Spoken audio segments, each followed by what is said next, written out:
warahmatullahi wabarakatuh. Sampurasun.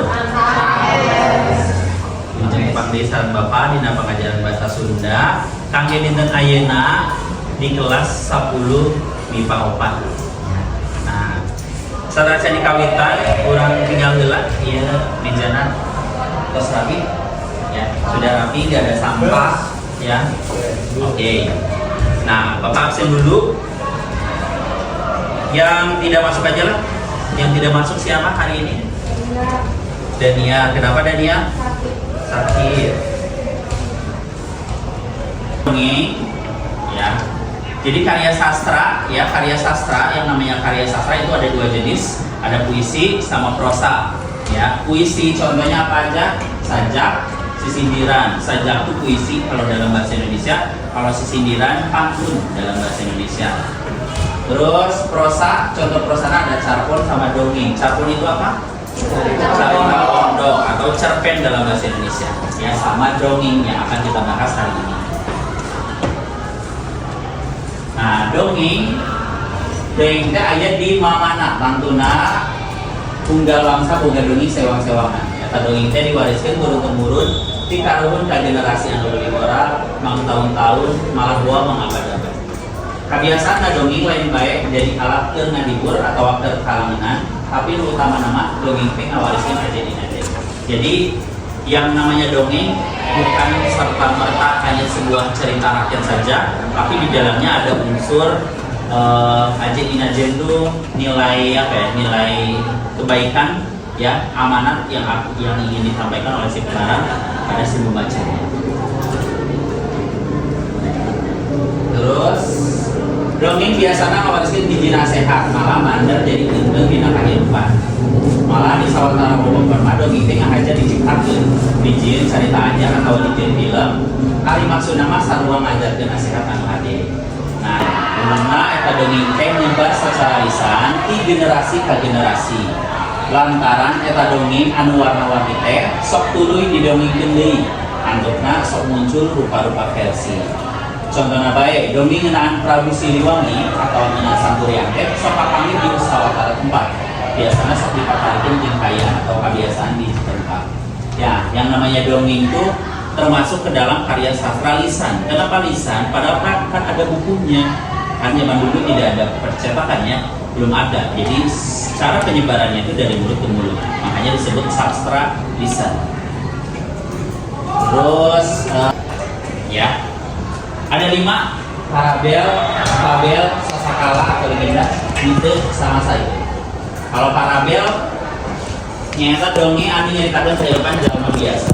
Contohna sikabayan gitu contoh. Fabel dongeng anu nyaritakeun kehidupan sakoan. Si kancil, si buaya, pokoknya si binatang-binatang.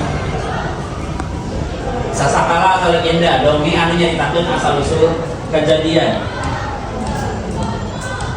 Kayak Tabugan Barahu, asal usul Tabugan Barahu, asal usul Kota Cilemun, asal usul apa we namanya ya, itu termasuknya dari mite dongeng anu nyaritakeun makhluk ciptaan apa hayalan yang berbau mistis. Ada yang tahu contohnya? Naga. Dongengna ima dongengna.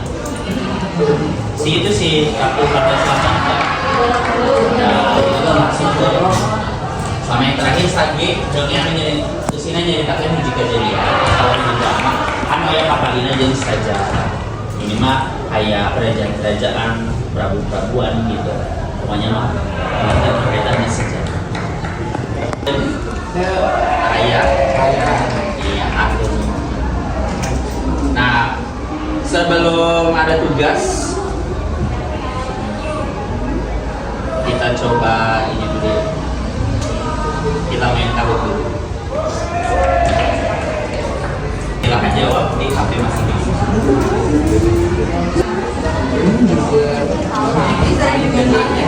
Oh, belum ngecek, Pak. Siap di waktu.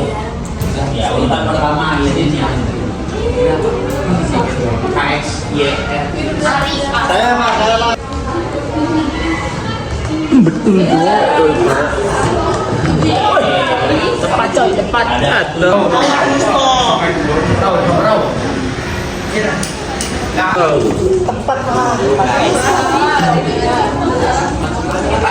Semarang paling atas nih. Wih. Ini mau dibalik nih.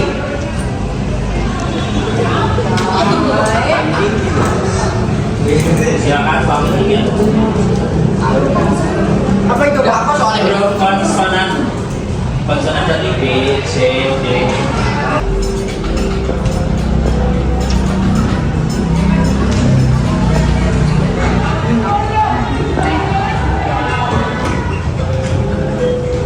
Salah nggak bebas.